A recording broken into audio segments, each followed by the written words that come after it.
ಮಾದಕ ವಸ್ತುಗಳ ಬಳಕೆ ಹಾಗೂ ಅದರ ದುಷ್ಪರಿಣಾಮಗಳ ಕುರಿತು ಸಾರ್ವಜನಿಕರಿಗೆ ಅರಿವು ಮೂಡಿಸುವ ನಿಟ್ಟಿನಲ್ಲಿ ಜಿಲ್ಲಾ ಪೊಲೀಸ್ ವತಿಯಿಂದ ನಗರದ ತಾಲೂಕು ಕಚೇರಿ ಮುಂಭಾಗದಲ್ಲಿ ಸಾರ್ವಜನಿಕರಿಗೆ ಅರಿವು ಮೂಡಿಸುವ ನಿಟ್ಟಿನಲ್ಲಿ ನಾಟಕವನ್ನ ಆಯೋಜನೆ ಮಾಡಲಾಗಿತ್ತು. ವಿಶೇಷ ಅಂದ್ರೆ ಪೊಲೀಸರೇ ವೇಷಭೂಷಣ ತೊಟ್ಟು ನಟನೆ ಮಾಡಿ ಗಮನ ಸೆಳೆದಿದ್ದಾರೆ.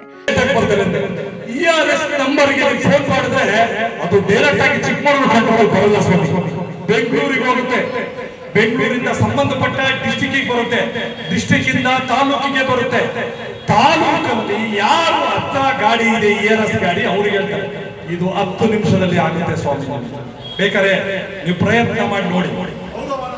ಮಾನವ, ಯಾವುದೇ ರಾಜಕಾರಣಿಗಳ ಕಾರ್ಯಕ್ರಮಗಳಿಗೆ ಒಂದು ದಿವಸ ಮುಂಚಿತವಾಗಿ ಬರುವ ಈ ಪೊಲೀಸರು ಯಾವುದೇ ಕ್ರೈಮ್ಗಳು ನಡೆದ ನಂತರ ಬರುತ್ತಾರೆ ಎಂಬ ಅಪವಾದ ಇದೆ. ಈ ಅನುಮಾನ ಎಲ್ಲರಿಗಿದೆ. ರಾಜಕೀಯ ವ್ಯಕ್ತಿ ಆದ್ರೆ ಮೊದಲೇ ಬಂದ್ಬಿಡ್ತಾರೆ ಪೊಲೀಸರು. ನಮ್ ಕಂಪ್ಲೇಂಟ್ ನಾವು ಕರೆದ್ರೆ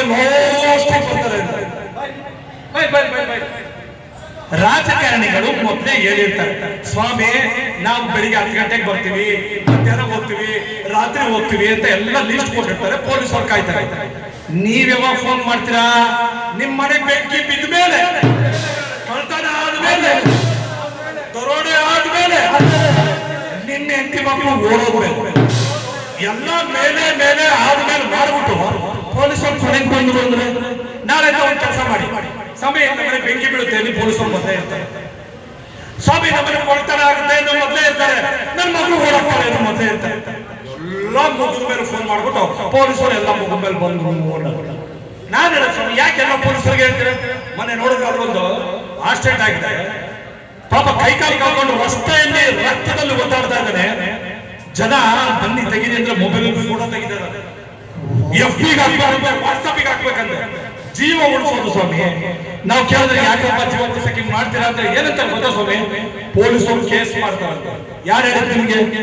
ಯಾರೇ ತಿಳ್ಕೊಳ್ಳಿ, ಯಾರು ಜೀವ ಉಳಿಸೋದು ಪೊಲೀಸರಿಗೆ ಏನು ಮಾಹಿತಿ ಕೊಡೋದು ಬೇಡ, ನಿಮ್ಮ ಹೆಸರು ಬೇಡ, ನೀವು ಯಾರು ಅಂತ ಬೇಡ. ದುಷ್ಟರ ಸಹವಾಸದಿಂದ ಕುಡಿತ, ಮಾದಕ ವಸ್ತುಗಳ ವ್ಯಸನ ಹಾಗೂ ವಿವಿಧ ಚಟಗಳಿಗೆ ಇವತ್ತಿನ ಪೀಳಿಗೆ ಬಲಿಯಾಗ್ತಾ ಇದೆ ಎಂಬುವ ವಿಷಯವನ್ನ ಈ ನಾಟಕದ ಮೂಲಕ ಮನದಟ್ಟು ಮಾಡಲಾಗಿದೆ. ಅಲ್ಲದೆ ಪೊಲೀಸ್ ಸಹಾಯವಾಣಿ ಹಾಗೂ ಟ್ರಾಫಿಕ್ ನಿಯಮಗಳು ಮತ್ತು ತುರ್ತು ಸಂದರ್ಭದಲ್ಲಿ ಪೊಲೀಸರನ್ನ ನಾಟಕ ಸಾರ್ವಜನಿಕರಿಗೆ, ಕರೆ ಯುವಕರಿಗೆ ನೀಡಿತ್ತು.